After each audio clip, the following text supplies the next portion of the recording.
xagga qasa aynu ku hormarnay waxaa lagu soo warramayaa ciidanka Israa'iil inay wadaan burburin xooggan oo ay ku hayaan dhismayaasha ku yaal aaga jaalaha ee ay ku sugan yihiin ugu yaraan hal qof oo Falastiini ah ayaa saaki waa berigii sidoo kale lagu dilay duqeyn Israa'iil ka geysatay Mareykanka Gaza tani waxay ku soo aadaysaa iyadoo madaxweynaha Mareykanka Donald Trump la sheegay inuu ku dhawaaqi doono in loo gudbiyo wejiga labaad ee heshiiska xabad joojinta dabayaaqada bishan marka waxaynu eegaynaa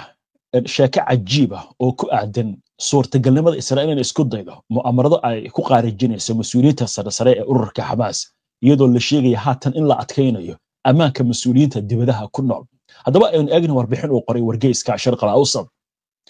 ururka Hamas ayaa kordhiyay feejignaanta iyo amniga mas'uuliyiinta ururka ee dibadaha ku nool iyadoo laga cabsi qabo isku day dil oo Israa'iil ku beegsata xubnahaasi kadib markii bishii hore magaalada Beirut lagu dilay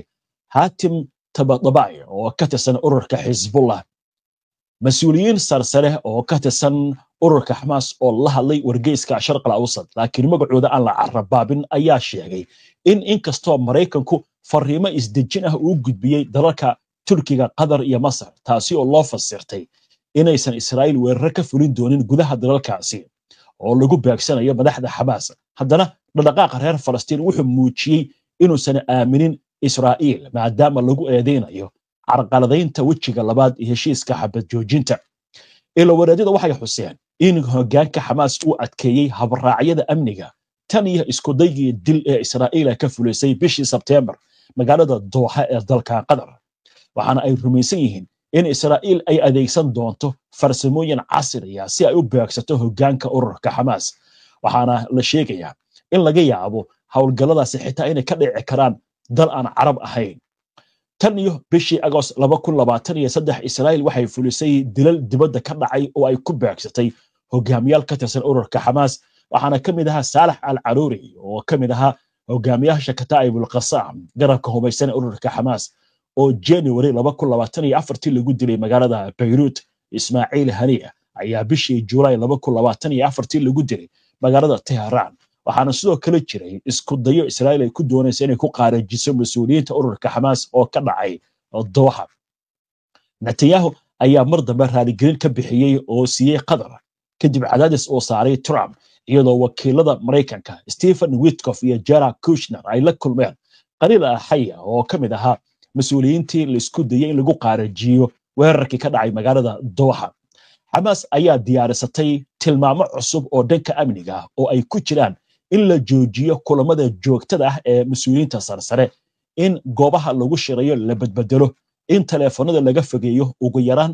70 mitir goobaha ay ku sugan yihiin madaxda ururka Hamas iyo in la mamnuuco aaladaha elektroonikada waxa kaloo lagu booray in si joogto ah loo baaro qolalka ay degan yihiin mas'uuliyiintaasi si looga hortago kaamirada lagu xirto goobahaasi iyo qalabka kale digniinaha ayaa waxay xusayaan in Israa'iil ay adeegsan karto dad sirdoon ah telefoonno aaladaha caqliga samayska ama waxa loo yaqaan AI-ga iyo gantaalo awood leh kuwaasi oo ka dhex bixi kara dhismayaasha waayahay warbixintaasina wargeyska Sharqal Awsat ayaa qoray xagga Masar aynu eegno iyadoo lagu soo warramayo in la filayo in lagu dhawaaqo heshiiska xabad joojinta wejigiisa labaad ee Mareykanka Gaza ayaa war culus wuxuu ka soo baxay dowladda waddanka Masar wasiirka arrimaha dibadda ee dalka Masar Badr Abdulcaati ayaa mar kale si adag u muujiyay diidmada dalkiisa uu ka qabo hadal kasta oo ku saabsan in la kala qaybiyo Mareykanka Gaza waxaana uu ku baaqay in si dhaqso ah loo dhaqan geliyo wejiga labaad ee heshiiska xabad joojinta Badr ayaa yiri waxaan ku kalsooni buuxda ku qabnaa in madaxweyne Trump iyo maamulka Mareykanku ay ka qayb qaadan doonaan hirgelinta qorshaha ay soo bandhigeen qorshahan waxa loo diyaariyay fulin dhab ah waana tan midda xoojinaysa xiriirka joogtada ah ee aynu leedahay Mareykanka ayuu yiri wasiirka arrimaha dibadda ee Masar wuxuu cadeeyay in dadaaladu diiradda saarayeen in wax dib u dhac ah aysan ku imaan fulinta wejiga labaad ee heshiiska xabad joojinta maadaama aanay jirin buu yiri wax isbedela lamana ogolaan karo buu yiri wax carqalad ah ama dib u dhigis ah isagoo ka hadlayay dooda ku saabsan ciidamo caalami ah oo la geeyo Mareykanka Gaza Badr Abdulcaati waxa uu sheegay in khilaafka ugu weyn ee ku saabsan arrintan uu yahay qeexidda awoodaha ciidanka wuxuuna yiri ciidanka caalamiga waa in sida ugu dhaqsiyaha badan loo geeyaa marayka Gaza si ay u kormeeraan labada dhinac una gutaan waajibaadkooda adkeynta xabad joojinta. wasiirku wuxuu xusay in Masar ay ka shaqaynayso dhismaha guddi maamul oo rayid ah oo Gaza ka howlgala kana shaqeeya bixinta adeegyada aasaasiga ah ee bulshada. waa tahay markaan balaynu eegno xaggaasi iyo Israa'iil halkaasi oo warweyn oo ka soo baxay maanta. badi dadka Israa'iiliyiinta ayaa waxaa la sheegayaa inay ka soo horjeedaan in ra'iisul wasaaraha Israa'iil Benjamin Netanyahu loo fidiyo cafis madaxweyne isagoo aan samayn qirasho dembiga lagu soo eedeeyay sida lagu sheegay ra'yi ururin cusub oo la sameeyay. ra'yi ururintan ayaa waxaa iska kaashaday wargeyska The Times of Israel iyo hay'adda cilmi baarista ee Agenda. dadka ayaa waxaa la weydiiyey ma taageersan tihiin mise waad ka soo horjeedaan codsiga Netanyahu ee cafiska madaxweynaha iyadoo uusan qiran dembigiisa isla markaasna uusan bixin wax raali gelina. sahankan oo la sameeyay 3 ilaa 4 December 2025 ayaa waxaa ka qayb qaatay 500 oo ah dad Israa'iiliyiinta Yuhuudda iyo Carabta isugu jira. waxaana la sheegayaa dadkaasi badankooda inay soo jeediyeen inaysan macquul ahayn in Netanyahu cafis loo fidiyo iyadoo markaana aysan jirin wax qirasho ah oo qaranayo dambiyada lagu soo oogay ee haatan maxkamadda lagu saarayo iyanuusan bixin wax raali gelin ah. waa hagaag haatan waxaynu soo gaarnay xubintii falaqaynta oo aynu aaraba ku soo qaadano macluumaadka iyo xogaha ay bixiyaan qobrada arrimaha militariga, arrimaha istiraatiijiyadda ciidanka iyo dagaalka, sirdoonka, diblomaasiyadda iyo siyaasadda. xubintan sidoo kale waxaynu ku gorfaynaa macluumaadka warbaahintu ay baahiso. waxaan warbixintan maanta ku eegaynaa gudaha Israa'iil waxaa ka taagan dood iyo hadalhayn la xiriirta dilkii shalay loogu geystay marayka Gaza. Yaasir Abu Shabaab oo hogaaminayay koox maleeshiyada oo Israa'iil ay ka dhistay marayka Gaza.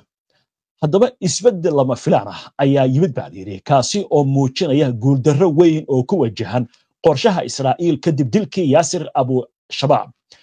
waxaana la sheegayaa in ay markaasi muuqanayso qalalaasi qoto dheer oo ku aadan istiraatiijiyadda Israa'iil ay ahayd in Gaza ay ka abuurto maleeshiyad ayna ku bedesho Xamaas isla markaasna kooxdaasi ay noqotaa koox hoos tagta Tel Aviv. wargeyska iyo dacwada xaranada ka soo baxay Israa'iil ayaa waxa uu sheegay in Abu Shabaab uu Israa'iil ugu muuqday inuu yahay nin xoog badan iyadoo ay markaasi u muujisay inuu yahay nin muhiim ah isla markaasna ay doonaysay in gudaha marayka Gaza ay u adeegsato jabinta ururka Xamaas. ninkan ayaa meedkiisii waxaa la helay saacado kadib markii maleeshiyadiisu ay sheegeen inay guul ka gaareen iska horimaad ay la galeen iska caabinta Falastiiniyiinta, laakiin xaqiiqadu sidaasi waa ay ka duwan tahay. ehelkiisa iyo la maxalliga ayaa waxay sheegeen in uusan ninkani ku dhiman dagaal balse ay dileen qaraabadiisa ama xubno ay isku qabiil yihiin maadaama uu la shaqaynayay Israa'iil. qabiilka Tarabiin ee uu ka soo jeedo Abu Shabaab ayaa waxay sheegeen in ninkan uu qiyaameeyay qoyskiisa iyo dalkiisa kadib markii la xaqiijiyay inuu xiriir la samaystay Israa'iil isla markaasna lagu daaweeyay cisbitaalka Barziliya. isla markaana sidoo kale waxaa la sheegay in ku-xigeenkiisa Rasaan al-Dahani waraysi uu siiyey wargeyska iyo dacwada xaranada uu ku dhawaaqay in mashruucii Yaasir Abu Shabaab uu socdo inkastoo uu geeriyooday. waxaana la sheegayaa in Israa'iil ay u aragto ninkan inuu bedeli karo Yaasir Abu Shabaab, laakiin arrintan waxaa la sheegayaa Israa'iil inay ka qabto niyad jab weyn. warbixintu waxay xustay in mashruuca imika uu wajahayo burbur gudaha ah sababo isku dhac ah, kalsooni darro iyo eedeymo. ila amni oo dhanka Israa'iil ayaa waxay sheegeen in dilka Abu Shabaab uu weeqay saldhiggii Israa'iil ay ku doonaysay in ay ku samayso nidaam bedela Xamaas, kaasi oo la sheegayo in haatan uu wajahayo burbur.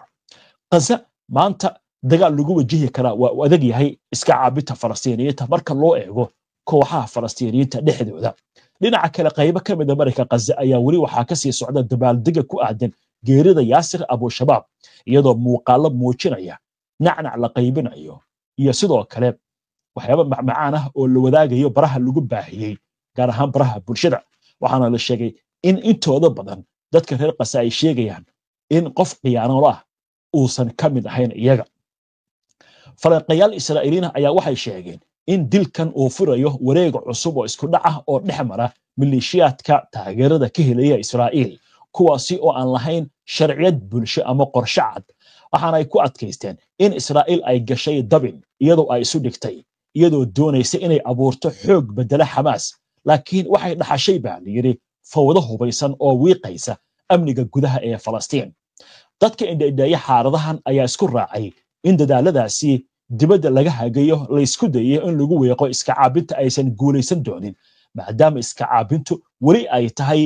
dooqa koowaad ee shacabka Falastiiniyiinta isla markaasna ay ka dhex muuqato inay taageersan yihiin iska caabinta